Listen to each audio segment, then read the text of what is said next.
ওসমান হাদিকে যারা হত্যা করেছে এবং যারা সমর্থন যোগাচ্ছে, প্লিজ আমার এই ভিডিওটি দেখুন যে কোরআন হাদিসের আলোকে আল্লাহ সুবহানাহু ওয়া তাআলা বলেন, মান কাতালা নাফসান বিগাইরি নাফসিন আও ফাসাদিন ফিল আরদি ফাকাআন্নামা কাতালান নাসা জামিয়া। কোনো ব্যক্তি যদি কোনো ব্যক্তিকে হত্যার অপরাধ ব্যতীত হত্যা করেন, সে যেন গোটা মানব জাতিকে হত্যা করলেন। তাহলে বর্তমান পৃথিবীতে 800 কোটি বনি আদম, তাহলে একজন লোক যদি একজন নিরপরাধ লোককে হত্যা করে, তার কাঁধে 800 কোটি মানুষের হত্যার গুনাহ তার কাঁধে আল্লাহ সুবহানাহু ওয়া তাআলা চাপিয়ে দিবেন। এবং যারা এই হাদিকে হত্যার সমর্থন করেন, তাদের কাঁধেও আল্লাহ সুবহানাহু ওয়া তাআলা এই গুনাহগুলো চাপিয়ে দিবেন। আল্লাহ তো সুবহানাহু ওয়া তাআলা বলেন, ওমাই ইয়াশফা শাফাতান সাইয়্যাতান ইয়াকুল্লাহু কিফলুম মিনহা। আর যে ব্যক্তি কোনো খারাপ কাজের সুপারিশ করবে, আল্লাহ সুবহানাহু ওয়া তাআলা তাকে এই খারাপ কাজের একটা অংশ দিয়ে দিবেন। সুতরাং যারা সাপোর্ট করেন তাদেরকে যদি 10টা হত্যার গুনাহ আল্লাহ সুবহানাহু ওয়া তাআলা হাশরের মাঠে দেন, এখান থেকে কমতি হবে না। কারণ সত্য কথা যারা বলে তাদেরকে যুগে যুগে হত্যা করা হয়েছে, এবং কি সাধারণ মানুষও নয়, কোনো অনুসারীও নয়, নবী রাসূলদেরকে পর্যন্ত এই সত্য বলার কারণে, সত্য নিয়ে আসার কারণে এই কওমের লোকেরা মানুষগুলো হত্যা করত। কেন? নবী রাসূলরা তো মাসুম ছিলেন, তারা বেগুনাহ ছিলেন, আল্লাহর পক্ষ থেকে প্রেরিত মানুষ ছিলেন, তারা সমাজে খারাপ লোক ছিলেন না। তারপরেও বেশিরভাগ নবী রাসূলকে কওমের লোকেরা হত্যা করত। সূরা আল ইমরানের 21 নং আয়াতে আল্লাহ সুবহানাহু ওয়া তাআলা বলেন, এই যারা নবীদেরকে অন্যায়ভাবে হত্যা করে, ইন্নাল্লাযীনা ইয়াকফুরুনা বিআয়াতিল্লাহ, যারা আল্লাহর আয়াতকে অস্বীকার করে, কুফরি করে, ইয়াকতুলুনান নাবিয়্যিনা বিগাইরিল হক, আর নবীদেরকে বিনা অপরাধে অন্যায়ভাবে হত্যা করে, ইয়াকতুলুনাল্লাযীনা ইয়া'মুরুনা বিল কিসতি মিনান নাস, আর মানুষের মাঝে যারা ন্যায়পরায়ণতার নির্দেশ দেয়, ন্যায় দিকে মানুষকে ডাকে, সত্য কথা বলে, সত্যর দিকে ডাকে, তাদেরকে অন্যায়ভাবে হত্যা করে, ওয়াবাশশিরহুম বিআযাবিন আলীম। আল্লাহ বলেন, হে নবী, তাদেরকে যন্ত্রণাদায়ক আযাবের সুসংবাদ আপনি দিন। এরপরে সূরা ফুরকানের 68 নং আয়াতে আল্লাহ সুবহানাহু ওয়া তাআলা আবার বলেন, ওয়ালা ইয়াকতুলুনান নাফসাল্লাতী হারামাল্লাহু ইল্লা বিল হক, আর যারা আল্লাহ যে নফসকে হত্যা করা হারাম করেছেন এবং নিরপরাধ লোককে হত্যা করা হারাম করেছেন, তাদেরকে হত্যা করে, ওয়ালা ইয়াজনুন, এবং ব্যভিচারে লিপ্ত হয়, ওয়া মা ইয়াফআল যালিকা ইয়ালকা আসামা।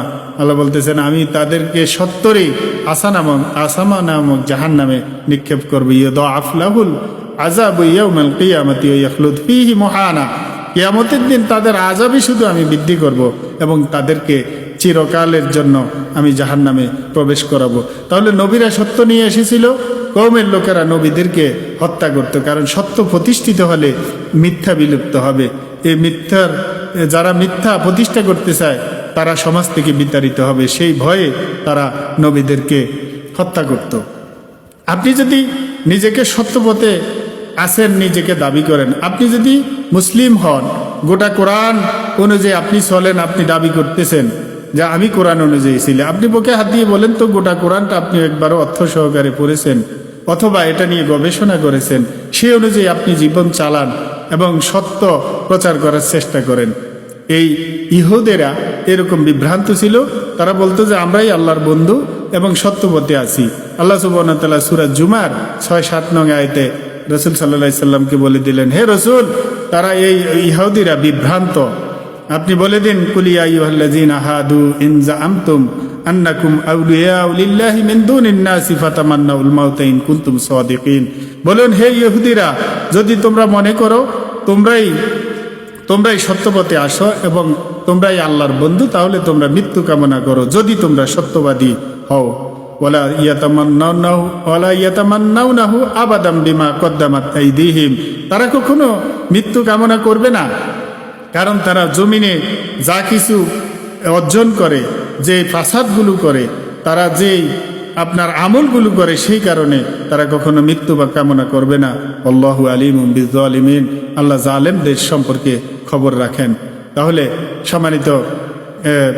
সম্মানিত শ্রোতাবৃন্দ, যে যারা অনেক লোক আছে যে হত্যা না করে হত্যার অপরাধে আখেরাতে এই হত্যার আপনার একটা গুনাহ বোঝা নিয়ে সে জাহান্নামে নিক্ষিপ্ত হবে। আপনি বিনা অপরাধে শুধু সমর্থন করে জাহান্নামে যাওয়ার কোনো যুক্তিকতা হতে পারে না। তাহলে যারা আল্লাহর পথে নিহত হয়, সত্যের পথে লড়ে নিহত হয়, তারা কোনোদিন মরে না, তারা জীবিত। আল্লাহ সুবহানাহু ওয়া তাআলা বলেন, ওয়ালা তাকুলু লিমান ইউকতালু ফি সাবিলিল্লাহি আমওয়াত, যারা আল্লাহর রাস্তায় নিহত হয় তাদেরকে তোমরা মৃত বলো না, বাল আহিয়া ওয়ালাকিন লা তাশউরুন, তারা জীবিত এবং তারা রিজিক প্রাপ্ত হয়। সুতরাং হাদি এই সত্য কথা বলে, তিনি সত্য কথা বলার কারণে, সত্য প্রতিষ্ঠা করার কারণে, সত্যপথে থাকার কারণে তাকে গুলি করে হত্যা করা হয়েছে। আজকে হাদির মনের খবর আল্লাহ আলম, তিনি আল্লাহ সবচেয়ে ভালো জানেন, কিন্তু আমরা বাহ্যিক দৃষ্টিকে যতটুকু দেখেছি তিনি আসলে সত্যের জন্য লড়েছেন, আপনার বাতিল শক্তির বিরুদ্ধে লড়েছেন। এ বাংলাদেশে মুসলিমদের বিরুদ্ধে যারা আছে, মুসলিমের বিরোধী যারা আছে, সেই শক্তির বিরুদ্ধে তিনি একাই লড়েছেন। সেই জন্য হাদি আল্লাহর কাছে তিনি জীবিত আছেন, তাকে এই দেশ থেকে মুছে ফেলা যাবে না, মানুষের মন থেকে মুছে ফেলা যাবে না।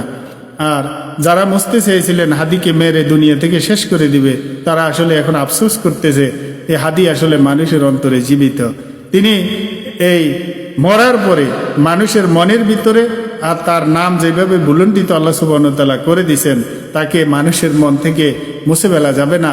আবরার ফাহাদকে যারা হত্যা করেছেন এই নাম মুছে ফেলা যাবে না, এবং হাদিকে যারা হত্যা করেছেন, শহীদ আবু সাইদকে তারা হত্যা করেছেন, তাদের নামগুলো মুছে ফেলা যাবে না। যারা এই অত্যাচারের সাথে জড়িত সমর্থন করে, তাদের নামই একসময় এই পৃথিবী থেকে মুছে যাবে।